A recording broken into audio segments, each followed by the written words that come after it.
പഹൽഗാം ആക്രമണത്തിന് കനത്ത തിരിച്ചടി നൽകിയിരിക്കുകയാണ് ഇന്ത്യ.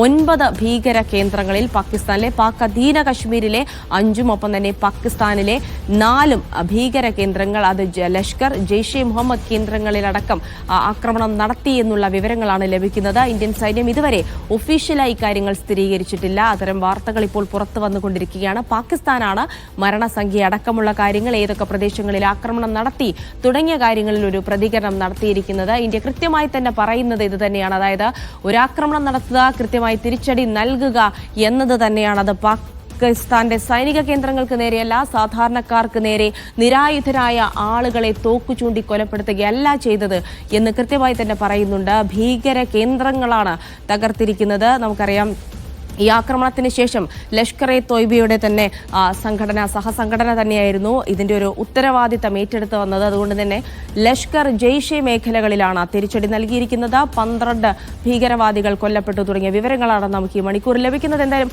കൃത്യമായ ഒരു ഔദ്യോഗിക വിവരങ്ങൾ ലഭിക്കണമെങ്കിൽ 10 മണിവരെ നമുക്ക് കാത്തിരിക്കണം. പി ആർ അരവിന്ദ് വിവരങ്ങൾ നൽകാനായി ചേരുന്നുണ്ട്. അരവിന്ദ്, എന്തായാലും ഇന്ത്യൻ സേനയുടെ ഭാഗത്തു നിന്ന് ഇതുവരെ ഒരു കൃത്യമായ ഒരു ഒഫീഷ്യലി വിശദീകരണം ലഭിച്ചിട്ടില്ല. പക്ഷേ അത്തരമൊരു വിശദീകരണം ഉടൻ ഉണ്ടാകുമെന്നാണ് പ്രതീക്ഷിക്കുന്നത്. ഇപ്പോൾ നിലവിലെ ആക്രമണവുമായി ബന്ധപ്പെട്ട് എന്തൊക്കെ വിവരങ്ങൾ ലഭിക്കുന്നു നമുക്ക്?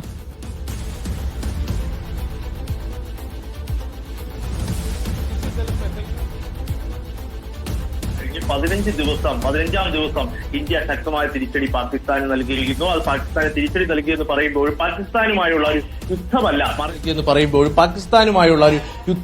മറിച്ച് ഭീകര പ്രവർത്തനങ്ങൾക്കെതിരെ പാകിസ്ഥാൻ നടത്തുന്ന പിന്തുണയ്ക്കാണ് ഇപ്പോൾ ഇന്ത്യ തിരിച്ചടി നൽകിയിരിക്കുന്നത്. 9 ഭീകര കേന്ദ്രങ്ങളാണ് ഇന്ത്യ തകർത്തെറിഞ്ഞിരിക്കുന്നത്. അത് പാകിസ്ഥാനിലെ 4 ഭീകര കേന്ദ്രങ്ങളുണ്ട്. അതുപോലെ തന്നെ പാക് അധിനിവേശ കശ്മീരിലെ 5 ഭീകര കേന്ദ്രങ്ങളും ഇപ്പോൾ ഇന്ത്യ തകർത്ത് എറിഞ്ഞിരിക്കുകയാണ്.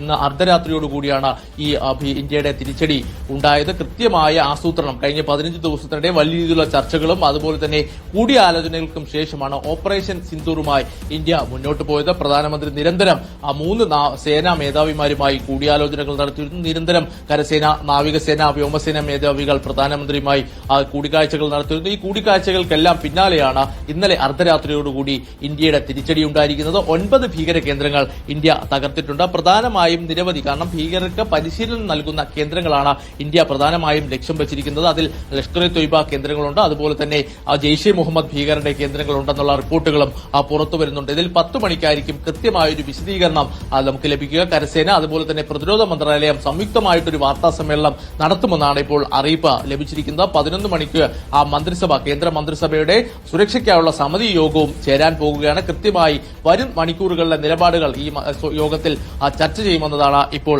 വ്യക്തമാക്കിയിരിക്കുന്നത്. അതേസമയം ഇന്ത്യയുടെ തിരിച്ചടിക്ക് പിന്നാലെ അതിർത്തി മേഖലയിൽ പാകിസ്ഥാന്റെ പ്രകോപനം തുടരുകയാണ്. പിന്നാലെ പാകിസ്ഥാൻ വലിയ രീതിയിലുള്ള ഷെല്ലാക്രമണം ആരംഭിച്ചിരുന്നു. ഇതിൽ 3 സാധാരണ പൌരന്മാർക്ക് ജീവൻ നഷ്ടമായിരുന്നു. എന്തായാലും ശക്തമായ തിരിച്ചടി ഇന്ത്യ നടത്തുകയും പാകിസ്ഥാൻ കരസേനാ അംഗങ്ങൾക്ക് ഇപ്പോൾ ജീവൻ നഷ്ടമായിരിക്കുന്നു എന്നുള്ള റിപ്പോർട്ടുകളും പുറത്തുവരികയാണ്. പാകിസ്ഥാൻ കരസേനാ അംഗങ്ങളെ വധിച്ചതായുള്ള റിപ്പോർട്ടുകളും പുറത്തുവരുന്നു. എന്തായാലും നേരത്തെ തന്നെ ഇന്ത്യ വ്യക്തമാക്കിയതാണ്, ഇത്തരമുള്ള പ്രകോപനം പാകിസ്ഥാൻ തുടർന്നാൽ പ്രത്യാഘാതങ്ങൾ വലിയ രീതിയിൽ ഉണ്ടാകുമെന്നാണ്. പാകിസ്ഥാൻ ഇന്ത്യ തിരിച്ചെടുത്തതിന് പിന്നാലെ ഏകദേശം 8ഓളം അതിർത്തി മേഖലകളിലാണ് ഇത്തരത്തിൽ ഷെല്ലാക്രമണം ആരംഭിച്ചത്. ഈ ഷെല്ലാക്രമണത്തിൽ 3 സാധാരണ പൌരന്മാർക്ക് ജീവൻ നഷ്ടമായിരുന്നു. പിന്നാലെയാണ് ഇന്ത്യ ശക്തമായി തിരിച്ചടിക്കുകയും 3 കരസേനാംഗങ്ങൾ, പാകിസ്ഥാൻ സൈന്യത്തിലെ നിരവധി പേർക്ക് ജീവൻ നഷ്ടമായതുള്ള വിവരങ്ങളും ഇപ്പോൾ പുറത്തുവരുന്നത്. ഇപ്പോൾ പഹൽഗാം ഭീകരാക്രമണത്തിൽ ജീവൻ നഷ്ടമായവരുടെ ബന്ധുക്കളുടെ പ്രതികരണം കൂടി വരികയാണ്. പെൺമക്കളുടെ സിന്ദൂരം തുടച്ചു നീക്കിയ ഭീകർക്കുള്ള ഉചിതമായ തിരിച്ചടിയെന്ന് തന്നെ എല്ലാവരും വ്യക്തമാക്കുകയാണ്. രാജ്യം ആഗ്രഹിച്ചൊരു തിരിച്ചടി ഇപ്പോൾ ഭീകരർക്ക് ഇന്ത്യ നൽകിയിരിക്കുന്നു. നമുക്കറിയാം, പ്രതിപക്ഷ പാർട്ടികൾ ഒന്നടങ്കം കേന്ദ്ര സർക്കാരിന് പിന്തുണ നൽകിയിരുന്നു. പാകിസ്ഥാനെതിരെ ശക്തമായ തിരിച്ചടി ഉണ്ടാകണമെന്ന് തന്നെ പ്രതിപക്ഷ പാർട്ടികൾ ആവശ്യപ്പെട്ടിരുന്നു.